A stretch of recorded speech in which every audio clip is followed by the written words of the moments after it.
When did he start doing any kind of craft, wish or otherwise? And who are those old... Watch it!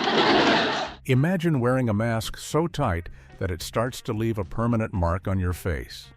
That was the daily reality for these 17 massive TV stars. They played the perfect straight characters on screen while navigating a secret underground world off-screen.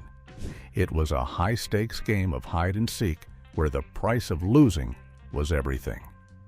1. Robert Reed. Then we're all set. Operation Alice is underway. Everyone knows him as the ultimate American father figure. Mike Brady was the dad we all wanted. He was firm but fair. He gave great advice, and he loved his big blended family in that iconic split-level house. The Brady Bunch was the definition of wholesome entertainment. It was sunshine, flowers, and happy endings every single week. Robert Reed played the role with such conviction that millions of viewers thought he really was that guy. He had a natural authority and a warmth that glued the whole show together. Without him, the show simply would not have worked. But the reality of his life was a total opposite of the scripts he memorized. Robert Reed was a gay man living in a time when being open about it meant the instant death of your career. He had to hide his true self every single day he walked onto that set. While he was pretending to be the straight suburban husband to Carol Brady, he was secretly navigating a world of hidden relationships and fear. It was not just about privacy for him. It was about survival in an industry that was incredibly hostile to who he was. The tension of living this double life actually made him difficult on set. He often fought with the show creator, Sherwood Schwartz. Robert was a classically trained Shakespearean actor who felt trapped in a silly sitcom. He would argue about the scripts being nonsense, but many believe his frustration came from the immense pressure of the closet. He would finish filming a scene about a potato sack race or a broken vase, and then he would retreat into a private life that no one on the show truly understood. He even entered a marriage early in his life to a woman trying to fit the mold, but it did not last. He kept his secret all the way to his grave. When he passed away in 1992, it was revealed that his death was complicated by HIV. It was a shock to the public who only knew him as Mr. Brady. It is tragic to think that the man who taught America how to be a family could never have a family of his own in the public eye. He played a lie so well that it became his legacy. But if you think Mike Brady had a big secret, wait until you hear about the center square of Hollywood who laughed his way through one of the biggest cover-ups of the 60s. 2. Paul Lynde. My double martini. I've been to the front again. Hello, dear. How goes the rat race? The rats are winning. If you watched TV in the 60s and 70s, you could not miss Paul Lynde. He was everywhere. He was Uncle Arthur on Bewitched, causing magical chaos with his practical jokes. He was the voice of Templeton the Rat in Charlotte's Web, but he was most famous for being the center square on Hollywood Squares. He had a snappy answer for everything. His delivery was sarcastic, campy, and absolutely hilarious. He had this specific way of snickering that let the audience know he was in on the joke. He was flamboyant in a way that seems obvious to us now, but back then people just called him eccentric or funny. Paul Lynde lived in a glass closet. Everyone in Hollywood knew he was gay, but it was never spoken about publicly. He never gave interviews about his partners, and he never walked a red carpet with a boyfriend. He used his humor as a shield. If he made you laugh hard enough, maybe you would not ask too many personal questions. But his private life was far more chaotic than his polished TV persona. He struggled heavily with alcohol and could be extremely mean when he had too much to drink.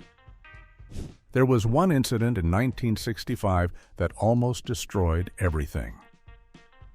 Paul was staying at a hotel in San Francisco with a young actor named James Davidson. They were having a party, and things got out of hand. James Davidson fell from the hotel window and tragically died. It was a massive scandal waiting to explode. In today's world, this would be headline news everywhere. But back then, the studio fixers stepped in. They managed to keep the details of their relationship out of the papers. The story was spun, the police reports were quiet, and Paul Lynde went right back to work. He spent the rest of his life making jokes that hinted at his sexuality without ever confirming it. He was a master of the double entendre. He would say things on game shows that would make the audience gasp and giggle, pushing the envelope just enough. He died alone in 1982, still officially hiding the truth. He was a comedy legend who lived in the shadows. But speaking of shadows, our next actor played a straight-laced boss on TV, while secretly prowling the nightlife scene completely undetected. 3. Richard Deacon. Rob, may I disturb you for a minute? A minute with you disturbs me for a month. You definitely recognize his face, even if you do not know his name. Richard Deacon was the bald, bespectacled, and grumpy boss, Mel Cooley on The Dick Van Dyke Show. He was the perfect foil for the main characters. They would make jokes about his bald head, and he would just stand there, looking unamused and stuffy. He played the ultimate square. He was a rule follower, a bureaucrat, and a man who seemed to have zero fun in his life. He was always in a suit and always stressed out about something. But the real Richard Deacon was not a bore at all. In fact, he was known as a confirmed bachelor, which was the polite code word back then for a gay man. While Mel Cooley was at home polishing his glasses, Richard Deacon was out enjoying the hidden gay nightlife of Los Angeles. He was a regular at dinner parties and underground clubs where actors could be themselves away from the prying eyes of the press. He was also a gourmet chef who wrote books on microwave cooking, which was a huge novelty at the time. He kept his two worlds completely separate.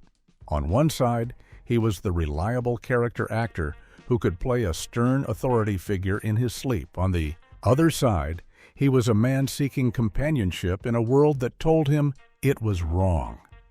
He never had a big public scandal like Paul Lynde, which implies he was very good at being discreet. He flew under the radar perfectly.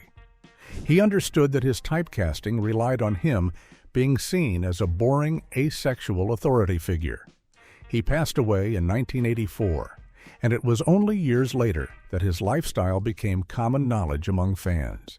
He proved that you can be famous, be on one of the biggest shows of all time, and still be a total mystery to the public. But sometimes hiding isn't enough, and you have to actually step into the shoes of another actor who was also hiding. Our next star replaced a legend and inherited the exact same secret burden. 4. Dick Sargent. Sam, how many times have I told you never talk in the middle of somebody's backswing? Sorry. Okay. We spoke about the switch on Bewitched earlier, but we need to look closer at the man who stepped in. Dick Sargent took over the role of Darren Stevens, the mortal husband of the witch Samantha. It is hard enough replacing a beloved actor, but Dick Sargent had an even bigger weight on his shoulders. Just like the first Darren, Dick York, and just like his co-star Paul Lynde, Dick Sargent was a gay man in Hollywood. It is almost ironic that a show about a witch hiding her powers was full of actors hiding their true selves. Dick Sargent played Darren as a slightly more relaxed but still flustered husband. He had to kiss Elizabeth Montgomery and play the part of the suburban dad perfectly. He did this while knowing that if a tabloid caught him with a boyfriend, he would be fired instantly. The stress of that must have been unbelievable. He later talked about how he would create a fake persona for the public. He would invent imaginary girlfriends for interviews to keep the press off his back. He lived this lie for the vast majority of his career. But unlike the others we have mentioned so far, Dick Sargent actually got to have a second act. In 1991, long after Bewitched was over, he bravely came out of the closet publicly. It was National Coming Out Day, and he decided he was done hiding. It was a huge deal at the time, because very few actors from his generation had done that. He spent his final years as an activist, fighting for rights and visibility. He looked back on his years as Darren with a mix of pride and sadness for the secrecy he had to maintain. He proved that it is never too late to tell your truth, but not everyone gets that chance to come clean. Our next actor was a game show fixture who wore giant glasses and made everyone laugh, all while denying the rumors until his very last breath. 5. Charles Nelson Riley. Yes, Charles. Except I'd give it back because you're wrinkling it. If you turned on a TV in the 70s, you saw Charles Nelson Riley. He was a staple on Match Game, sitting up in the top tier, wearing massive glasses and ascots. He was loud, he was theatrical, and he was constantly bickering with the other panelists. He had a persona that was incredibly campy.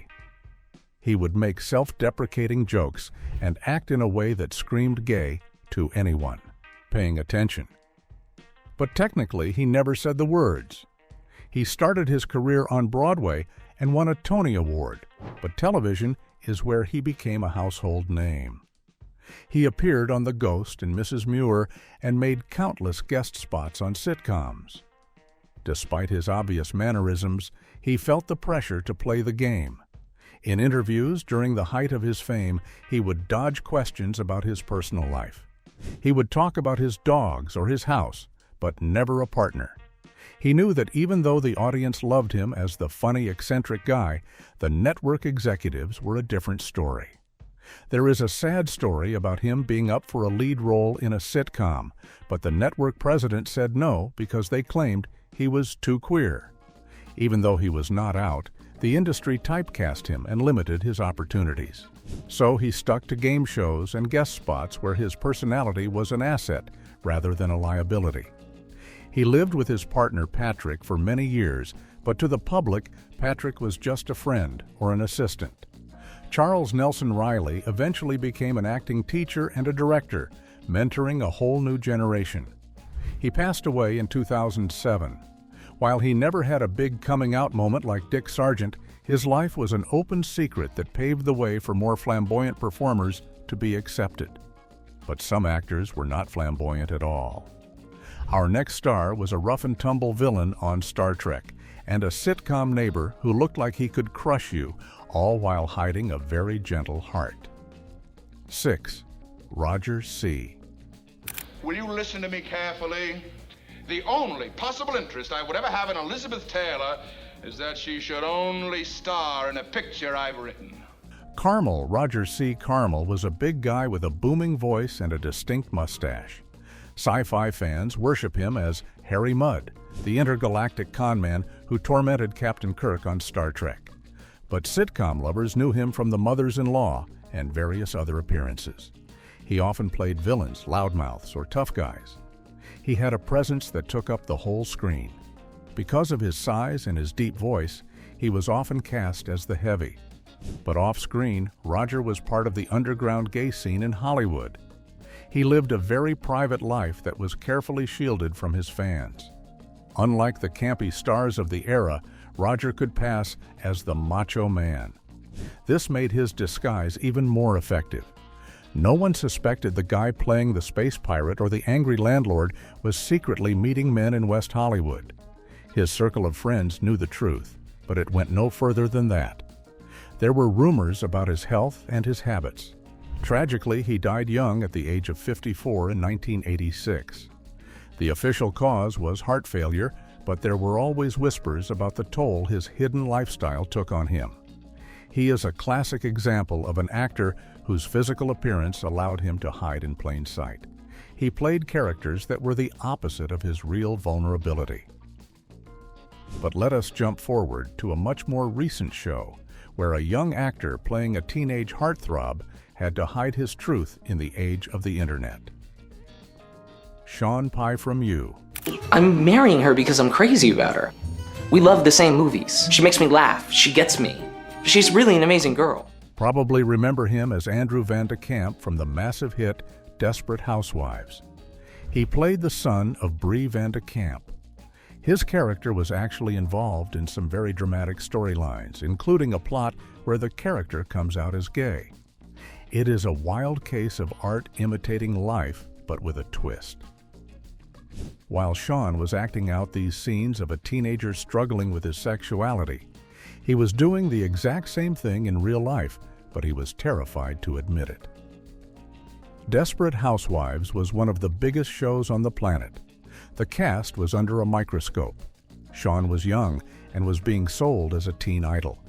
He appeared in magazines and interviews, and agents told him to keep his private life completely locked down. They feared that if he came out, he would only ever be offered gay roles, or worse, no roles at all. So he stayed quiet. He walked red carpets alone or with female friends and dodged the questions. It was not until years after the show ended that he finally felt safe enough to write a blog post opening up about his life. He also admitted to struggling with substance issues, which he said were partly caused by the stress of hiding who he was. When he finally told the world, the reaction was overwhelmingly positive. It shows how much things have changed, but also how much pressure young actors were still under even in the 2000s. But he wasn't the only teen star from that era living a double life. Our next actor was on a huge Nickelodeon show and had to maintain a cool guy image while keeping a major secret. 8. Drake Bell. Gummy bears are making out. Drake and Josh was the defining sitcom for a whole generation of kids. Drake Bell played the cool guitar-playing, ladies' man stepbrother. His entire character was built around being smooth with girls. He was the rock star that every teenage boy wanted to be. This image was his brand. He released albums, toured, and was a total teen heartthrob. Because his brand was so tied to being a guy who dates lots of girls, the pressure to maintain that image was intense.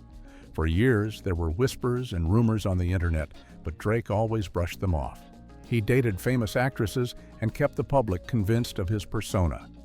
But the industry is small, and people talk. Behind the scenes, he was dealing with a lot of personal trauma and confusion.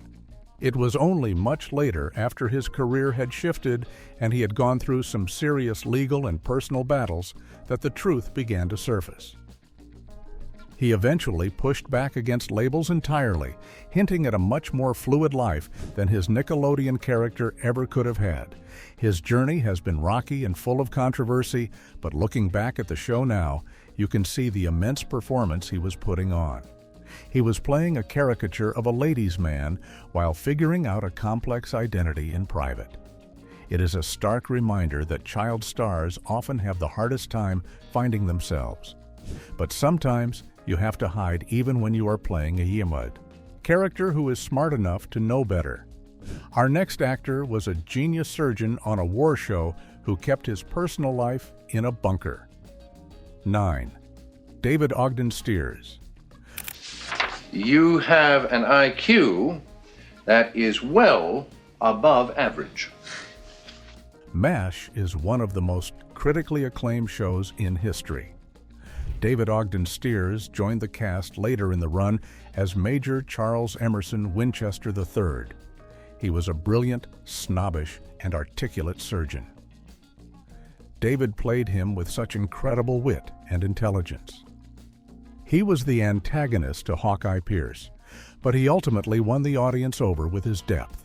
The character was arrogant and focused on class and status. David Ogden Stiers was just as intelligent as his character, but far more secretive. He was a gay man working on the biggest show on television in the late 70s and early 80s. He knew that the network would panic if the truth came out. He later explained that he was very careful because he relied on his income to support his family and didn't want to jeopardize his livelihood. He felt a responsibility to keep the boat steady. So, he became a master of deflection. He lived for decades without confirming anything.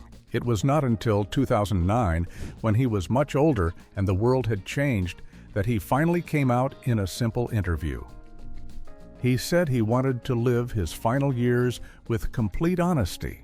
He admitted that hiding for so long had been a heavy burden. When he passed away in 2018, he was celebrated not just as a great actor, but as a man who finally found the courage to be himself.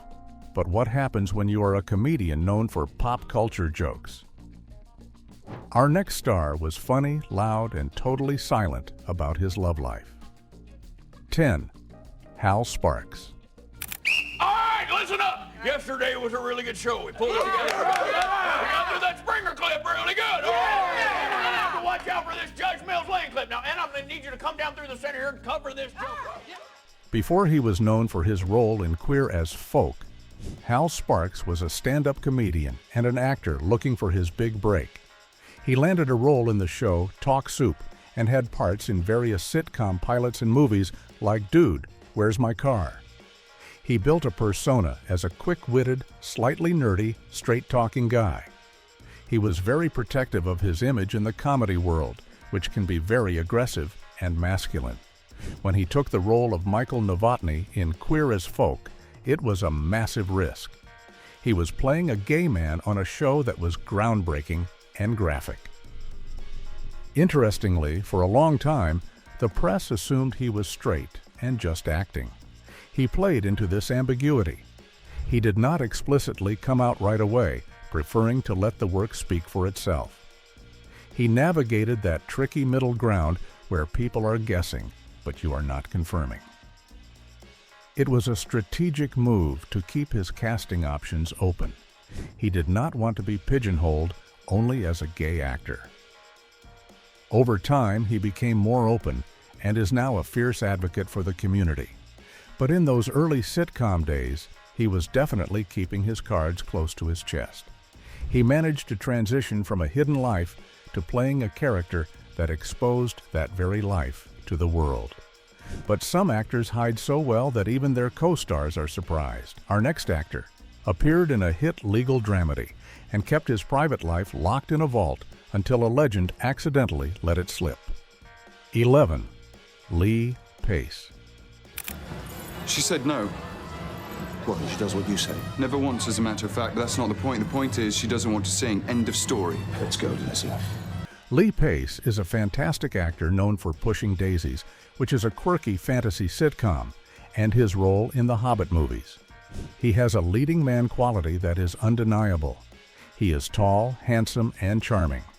For years, he was one of Hollywood's most eligible bachelors. Fans would speculate endlessly about who he was dating. He appeared in shows like The Good Wife and Wonder Falls, always playing charismatic characters. He was incredibly private. He refused to answer questions about his sexuality in interviews, famously saying that he did not understand why people cared.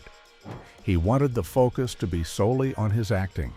He managed to keep a lid on it for a very long time, but then Ian McKellen, the legendary actor who worked with him on The Hobbit, accidentally outed him in an interview.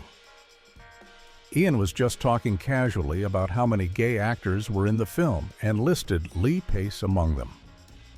It was a huge slip-up. Lee Pace did not comment on it immediately. He let the rumor swirl without confirming or denying it. It took him a few more years to officially come out on his own terms. He eventually posted about it online, taking control of his own narrative. Now he is happily married to a male executive, but for the peak of his sitcom and movie career, he was working hard to keep that door shut. But let us go back to the golden age, to a man who was the ultimate symbol of masculinity, yet lived the biggest lie of all. 12. Rock Hudson. No, thank you. I just got some bad news about somebody Ricky knows. Rock Hudson is the biggest movie star on this list, but he made a huge splash in television with the show McMillan and Wife in the 70s. He was the handsome police commissioner, and Susan St. James was his smart wife. They were the perfect couple. Rock Hudson was 6'5", built like a truck, and had a voice like velvet. He was the definition of a heartthrob. Women all over America wanted to marry him, and men wanted to be him. But Rock Hudson was gay. In Hollywood, this was the worst-kept secret among the insiders. His agent and the studios worked overtime to protect his image. They arranged fake dates with actresses. They even pressured him into a brief, disastrous marriage to his agent's secretary just to kill the rumors. It was a massive, orchestrated cover-up that lasted for decades. Rock hated the deception, but he loved his career, and he knew he could not have both. On the set of Macmillan and Wife, he was professional and charming, but he kept his distance. He had a tight circle of male friends who he trusted with his life.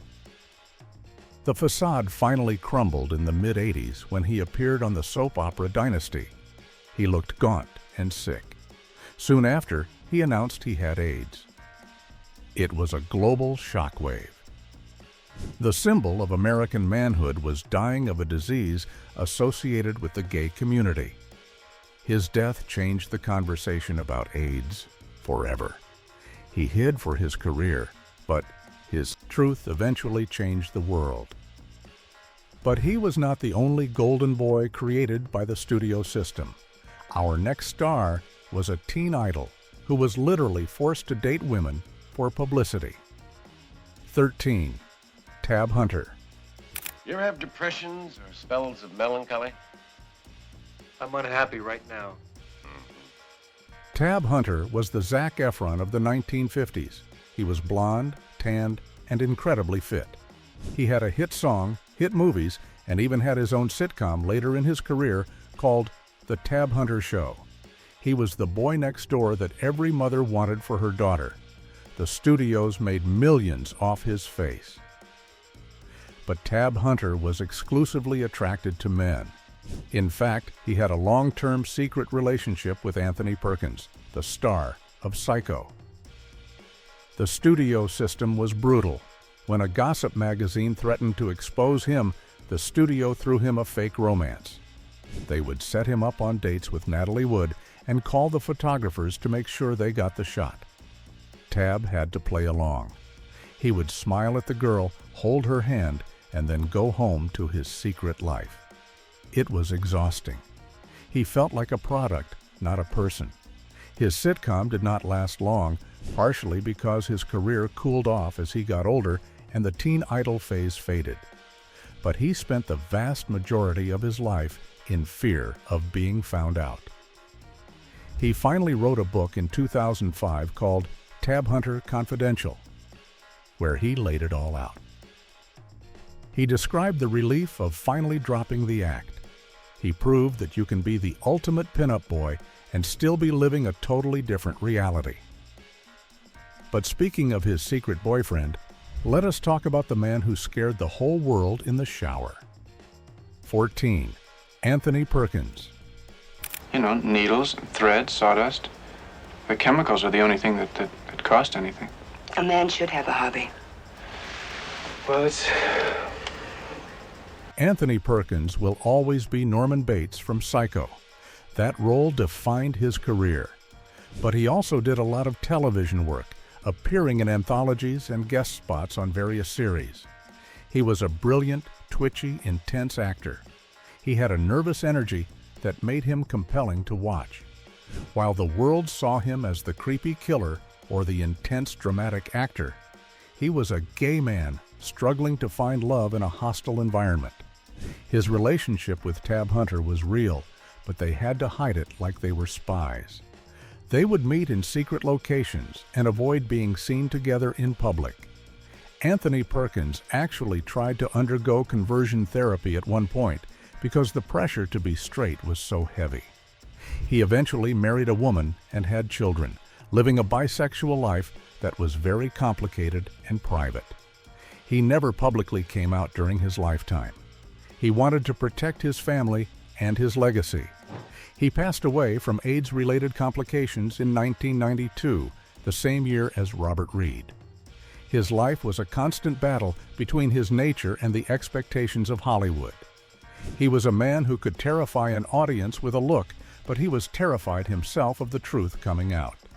But let us look at another handsome leading man who worked with the great Alfred Hitchcock and then moved to TV. 15. Farley Granger. Are you trying to tell me? Why, you maniac! But, Guy, you wanted it. Farley Granger is famous for the movie Rope, where he actually played a character involved in a murder plot with heavy gay undertones. But he also had a long career in television, appearing in shows like Get Smart and The Love Boat. He was incredibly handsome with a dark, brooding look. He was another star who was chewed up by the studio machine. They wanted him to be the romantic lead for women, but he was not interested. He famously hated the studio heads who tried to control his life. He refused to play the game as much as they wanted. He had relationships with famous men, including the playwright Arthur Lawrence. They lived together, which was very risky. Farley would go to the TV set, play the charming guest star, and then come home to a domestic life that was illegal in many states. He was known for being a bit rebellious. He would break contracts and leave town to avoid doing bad roles. This rebellious streak probably helped him survive the pressure. He eventually wrote a memoir where he discussed his bisexuality openly, saying he never felt ashamed, just annoyed that he had to hide it for work. He was a maverick who managed to keep his secret without losing his soul. But our next actor was a teen idol who was typecast so hard he could never break free. 16. Sal Mineo. Yes, Smitty, the meals are good because this place has its own farm, and the animals and vegetables are raised by the prisoners. Sal Mineo was the original sensitive teenager. He became famous starring opposite James Dean in Rebel Without a Cause. He was small, with big puppy dog eyes. He played the tragic kids perfectly. He did a lot of TV work, appearing on shows like Columbo and Hawaii Five-0. He was the first teen idol to really project a vulnerable, almost feminine energy, and the girls went crazy for it. But Sal was gay, and as he got older, he wanted to live openly. He was actually one of the first major actors to start admitting it in the late 60s. He gave interviews where he was very honest about his attraction to men. But this honesty cost him. The roles dried up. The studios did not know what to do with an openly gay former teen idol. He went from being a superstar to doing dinner theater and guest spots on TV just to pay the bills. Tragically, he was murdered in an alleyway in 1976 in a random robbery. He was trying to revive his career at the time. His story is a sad reminder that even when an actor tried to stop hiding, the industry punished them for it. He was brave before it was safe to be brave. But let us move to a comedy queen who ruled the 90s and kept everyone guessing for decades. 17. Queen Latifah. So do you rent or own? I'm renovating a townhouse. Where'd you go to school? The Cordon Bleu in France. Ah, you're a chef. Would you like some cheese? Queen Latifah is a legend. Rapper, actress, producer. But sitcom fans love her as Khadijah James from Living Single. That show was a blueprint for Friends. Khadijah was the strong, independent editor of a magazine. Queen Latifah played her with confidence and swagger. She was a role model for women everywhere. But for her entire career, there were rumors about her personal life. She practiced what is called the glass closet. She never denied anything, but she never confirmed anything either. She would show up to events with her female partner, but she would never introduce her as a girlfriend to the press. She just lived her life and dared anyone to ask. She commanded so much respect that journalists rarely pushed her on it. She knew that in the hip-hop world and the TV world of the 90s, coming out could be damaging. It was not until very recently at an awards show that she thanked her partner Ebony and their son, finally saying the words publicly. But for 30 years, she managed to be one of the biggest stars in the world while keeping a huge part of her life technically private. She proved you can hide in plain sight if you have enough confidence. But our next actor is a cautionary tale of what happens when the secrets implode.